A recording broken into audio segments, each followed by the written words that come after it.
naman lahat ng nasa Manila makakapunta sa Bulacan, di ba? So, ipinadala na sa atin ni Aiko yung kanyang mga produkto. Ang tanong, kakasakaya sila sa hamon ko? Dito may 3 plato tayo. Pipili yung ating 2 contestant dito. Yung 2 na kumasa sa hamon. Kailangan yung mapipili nyo ay titikman nyo, kakainin nyo. Jack and Poy mo na ka, Jack and Poy. Yeah. Pag matalo. Para biglang nawala ng gana. Okay, tayo. So, ikaw nauna. Siyempre, kung ako, pipili ko 500. Isa lang. Try natin ito. Oh, di ba? Okay, tayo na. Abot. Ay, gumagalaw. Gusto mo kamay mo na lang? Pwede po? Oo, kamay mo na lang. Ba't ka nangangatay? Naku, Pordang Inig ang person. Ano, go pa ba? Contestant number 1? Tingnan naman nga natin itong si contestant number 2. Ate, so syempre, pipiliin mo dyan, mas malaking pera.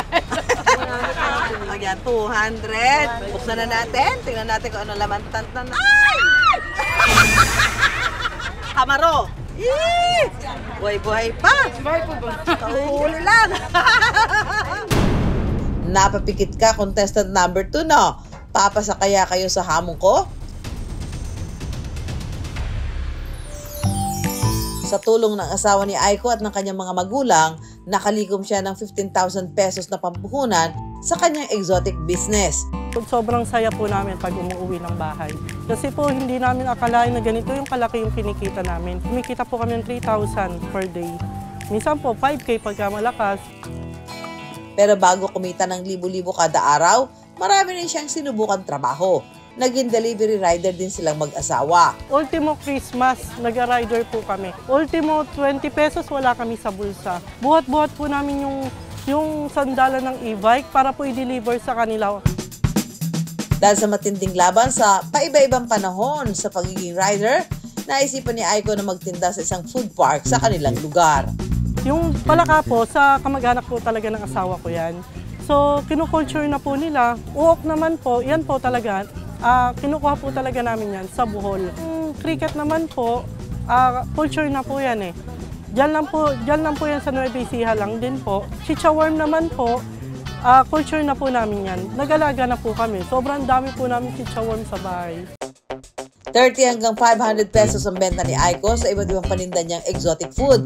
Bestseller ang flavored chichaworm katulad ng barbecue, caramel, sour cream at cheese. Meron ding 1-day-old na sisiu na mabibili sa halagang 50 pesos at 100 pesos naman sa Palakang Bukid kada 3 piraso. Present din ang uok for only 200 pesos, kuliglig na 100 pesos ang bawat shot glass at may tinda ring igat si Aiko.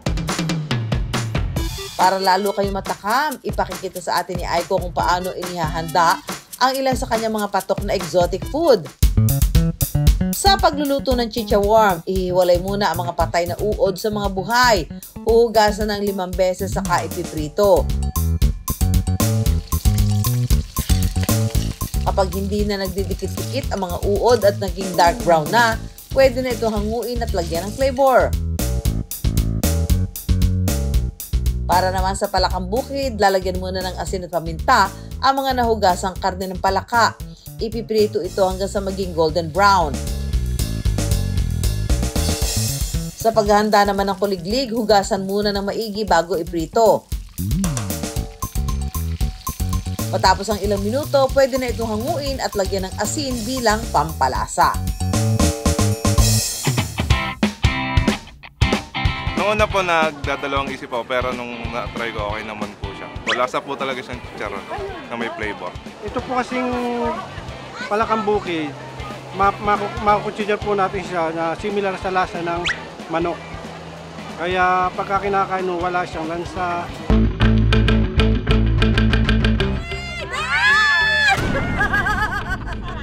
Ano lasa? Parang siyang chicharon, yung lasa niya yung taste sa loob. Talaga? Ate, ito na yung 500 mo.